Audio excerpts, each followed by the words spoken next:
दोस्तों, क्या आप लोगों को पता है कि गाय माता ने समस्त स्त्रियों को ऐसा कौन सा श्राप दिया था जिसकी वजह से आज तक समस्त नारी जाति को वह श्राप भोगना पड़ रहा है।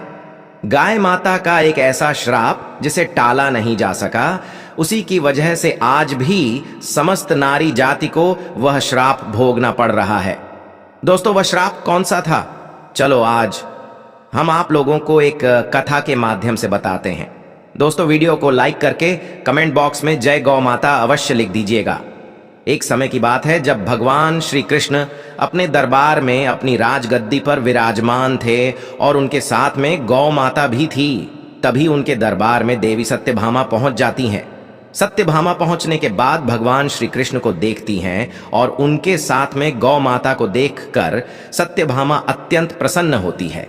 वह गौ माता बहुत ही अत्यंत सुंदर थी, जिसे सत्यभामा देखकर रह नहीं सकी और सत्यभामा उस गौ माता को स्पर्श करने के लिए जाने लगी। तभी भगवान श्री कृष्ण कहते हैं, हे सत्यभामा देवी, तुम जिस उद्देश्य से आई हो अपना उद्देश्य हमें बताओ। तब सत्यभामा रहती हैं, हे प्रभु, मुझसे आज मेरी एक दासी ने पूछा कि पहले स्त्रियों के बच्चे होते थे तो वह पैदा होते ही चलने लगते थे, परंतु अब ऐसा नहीं है। यह क्यों प्रभु? मुझे इस प्रश्न का उत्तर ज्ञात नहीं था, इसलिए मैं आपके पास आई हूं। कृपया करके मुझे इस प्रश्न का उत्तर बात कर मेरे ऊपर कृपया करिए। तब श्री कृष्ण कहते हैं, हे सत्यभामा देवी, तुम्हारा यह प्रश्न समस्त स्त्री जाति के लिए अत्यंत महत्वपूर्ण है। अगर तुम इस प्रश्न के उत्तर को जानना चाहती हो तो ठीक है, मैं तुम्हें एक कथा सुनाता हूं। तुमको इस कथा के माध्यम से पता चल जाएगा कि किस वजह से अब स्त्रियों का बच्चा पैदा होते ही चल नहीं पाता है।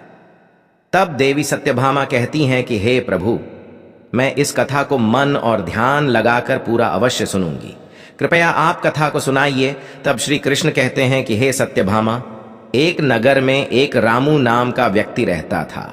रामू एक स्वार्थी व्यक्ति था। रामू के पास में एक गाय थी, वह गाय दूध देती थी और वह रामू उस गाय को हरा भरा चारा खिलाकर उसका दूध निकाल करके उस दूध से व्यापार किया करता था। श्री कृष्ण कहते हैं कि हे सत्यभामा, रामू गाय का दूध खुद भी पीता था और अपने परिवार वालों को भी पिलाता था।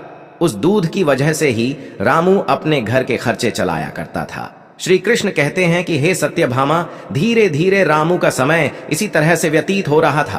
कुछ दिनों बाद ही एक समय ऐसा आया कि जब रामू को गाय ने दूध देना बंद कर दिया। जैसे ही गाय ने दूध देना बंद कर दिया तो इधर रामू ने उस गाय को चारा भी डालना बंद कर दिया और एक दिन उस गाय को रामू ने बहुत मारा पीटा और उस रामू ने उस गाय को घर से ले जाकर जंगल में छोड़ दिया। अब वह गाय बेचारी अकेली पड़ गई। बेचारी गाय अकेली जंगल में इधर उधर घूमती फिरती रहती थी और एक दिन जंगल में बने एक मंदिर के पास में पहुंचती है और भगवान से विनती करती हुए कहती है, हे भगवान, मैं आपसे यह वंदना करती हूं कि हे प्रभु, आपने हमें गाय की योनि में डालकर कितना गलत काम किया है। श्री कृष्ण कहते हैं कि हे सत्यभामा, वह गाय कहती है, देखिए, जो आपकी 84 लाख योनियों में सर्वश्रेष्ठ योनि मानव की है, वह कितना पाप और कितना दुष्कर्म करता है।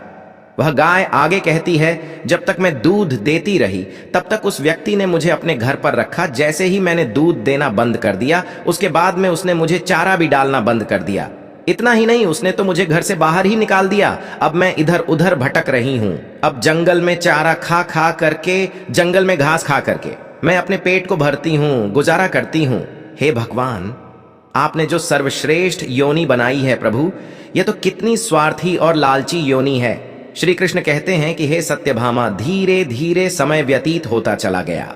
गाय बेचारी दरबदर भटकती रही। जब भी वह गाय रामू के द्वार पर आ जाती है तो अब रामू लाठी लेकर के उस गाय को जंगल की तरफ, खेतों की तरफ भगा करके आता है। श्री कृष्ण कहते हैं कि हे सत्यभामा, धीरे धीरे जब वह गाय एक दिन गर्भवती हो जाती है तो अब जैसे ही 3-4 महीने का गर्भ हुआ है तो उसी जंगल से एक स्त्री गुजर रही थी। उस स्त्री ने जैसे ही उस गाय को देखा, उसने मन में सोचा कि यह गाय तो गर्भवती है। मैं एक काम करती हूं, इस गाय को मैं पाल लेती हूं। जब इसका बच्चा हो जाएगा तो यही गाय मुझे दूध देने लगेगी। तब मैं इसका दूध खुद पीऊंगी और साथ ही अपने परिवार वालों को भी पिलाऊंगी। श्री कृष्ण कहते हैं कि हे सत्यभामा, वह स्त्री आगे कहती है कि इस गाय के दूध को मैं बेच करके खूब पैसा कमाऊंगी और मैं अमीर बन जाऊंगी। लेकिन दोस्तों, जैसे ही वह स्त्री उस गाय को पकड़ने के लिए अपने पति को बुलाने के लिए जाती है और जब तक उसका पति वहां पर आता है तब तक वह गाय वहां से चली जाती है। धीरे धीरे और समय का किरदार होता है।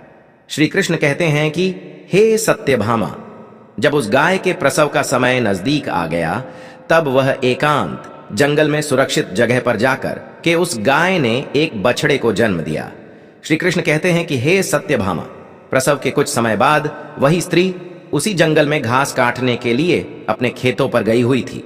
जैसे ही उसने दूर से देखा कि एक गाय ने अपना बच्चा को जन्म दिया हुआ है, तब वह उसके पास गई और उसने ध्यान से उस गाय को देखा तो बोली कि अरे, ये तो वही गाय है, इस गाय ने तो बछड़ा दे दिया, चलो अच्छा हुआ। श्री कृष्ण कहते हैं कि हे सत्यभामा, वह स्त्री सोचती है अब मैं इस गाय को पकड़ करके अपने घर पर अवश्य ले जाऊंगी। जैसे ही वह स्त्री उस गाय के पास से अपने पति को बुलाने के लिए जाने लगती है, तभी गाय उसी समय उस स्त्री से कहती है, हे बहन, आज तुम हमारे ऊपर एक उपकार कर दो। यह हमारा जो बच्चा है, यह हमारे बगल में पड़ा हुआ है, इसे उठाकर तुम मेरे गर्दन के ऊपर रख दो। मैं अपने बच्चे को लेकर के किसी सुरक्षित जगह पर चली जाऊंगी, क्योंकि यह मेरा बच्चा 8 महीने बाद चलने लायक हो पाएगा, 8 महीने बाद अपने पैरों पर चलेगा। श्री कृष्ण कहते हैं कि हे सत्यभामा, ऐसा अभी है, ऐसा पहले नहीं था। पहले गाय का बच्चा 8 महीने के बाद ही अपने पैरों पर चलने लायक हुआ करता था। श्री कृष्ण कहते हैं कि हे सत्यभामा, लेकिन जैसे ही उस स्त्री ने गाय की बात सुनी तो वह बहुत जोर जोर से हंसने लगी। वह कहने लगी, तुम्हारा बच्चा इतना गंदा है, इतनी गंदगी में यह पड़ा है, मैं तुम्हारे बच्चे को उठा करके तुम्हारे कंधे पर क्यों रखूं? मैं तुम्हारे ऊपर यह उपकार क्यों करूं? जैसे ही उस स्त्री ने उस गाय का बहुत मजाक बनाया, उस समय गाय बेचारी असहाय थी, वह अपने बच्चे को उठा नहीं सकती थी। श्री कृष्ण कहते हैं कि हे सत्यभामा, उसी समय दुखी होकर के गाय ने श्राप दे दिया। उसने श्राप देते हुए कहा कि जाओ, आज तुम्हारा बच्चा जन्म लेने के बाद तुरंत चलने लगता है, लेकिन आज मैं श्राप देती हूं, तुम्हारा बच्चा जन्म लेने के 8 महीने बाद ही अपने पैरों पर चलने लायक होगा, और जो यह मेरा बच्चा आज चल नहीं पा रहा है और यह आज के बाद पैदा होते ही बहुत जल्द अपने पैरों पर चलने लायक हो जाएगा। श्री कृष्ण कहते हैं कि हे सत्यभामा, इसी श्राप के कारण स्त्रियों का बच्चा अपने पैरों पर पैदा होते ही नहीं चल पाता, क्योंकि गाय माता ने समस्त स्त्री जाति को श्राप दिया है, परंतु गाय माता का जो बच्चा होता है वह तुरंत चलने लायक हो जाता है। अब श्री कृष्ण आगे कहते हैं, हे देवी सत्यभामा, अब तो आपको पता ही चल गया होगा कि आखिर किस कारण से स्त्री का बच्चा पैदा होते ही नहीं चल पाता, और वह कौन सा श्राप है जो गाय ने स्त्री को दिया था। तब देवी सत्यभामा कहती हैं कि हे प्रभु, अब मुझे मेरे प्रश्न का उत्तर मिल गया है। इस प्रश्न का उत्तर बताने के लिए आपको कोटि कोटि नमन करती हूँ। दोस्तों, कहा जाता है कि सतयुग में जिस समय सुखदेव जी पैदा हुए थे, तो सुखदेव पैदा होने के तुरंत बाद ही अपने पैरों पर चलने लगे थे, और वेद व्यास भी जन्म लेने के तुरंत ही बाद अपने पैरों पर चलने लगे थे। यह बात सतयुग की थी, लेकिन कल युग में ऐसा नहीं है, क्योंकि गाय ने समस्त स्त्री जाति को श्राप दे दिया था। उसी दिन से समस्त स्त्रियों के जो बच्चे पैदा होते ही चलने लग जाते थे, उनकी प्रक्रिया वहीं पर रुक गई।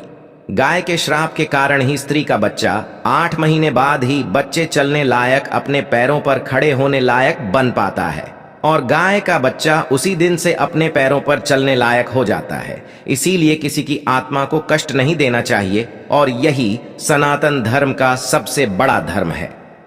गोस्वामी तुलसीदास ने लिखा है, परहित सरस धर्म नहीं भाई, दूसरे के दुख में दुखी हो जाना, दूसरे के काम आना सबसे बड़ा धर्म माना गया है। तो इसीलिए हमें असहाय पशु की पक्षियों की सहायता करनी चाहिए। गाय के श्राप की वजह से ही जितने भी पशु पक्षी हैं, उन सब के बच्चे चलने लग जाते हैं, लेकिन स्त्रियों के बच्चों पर इसका विपरीत प्रभाव पड़ा कि जन्म के तुरंत बाद स्त्री का बच्चा चलने लायक बन पाया हो। एक स्त्री की गलती से आज समस्त मानव जाति की महिलाओं को उस श्राप का खामियाजा आज भी भुगतना पड़ रहा है। दोस्तों, आप लोगों को यह कथा कैसे लगे, हमें कमेंट में अवश्य बताइएगा। उम्मीद करता हूं आप लोगों को यह कथा पसंद आई होगी। अगर आप लोगों को ये कथा पसंद आई हो तो वीडियो को लाइक जरूर करें और कमेंट में जय गौ माता लिखकर चैनल को सब्सक्राइब करके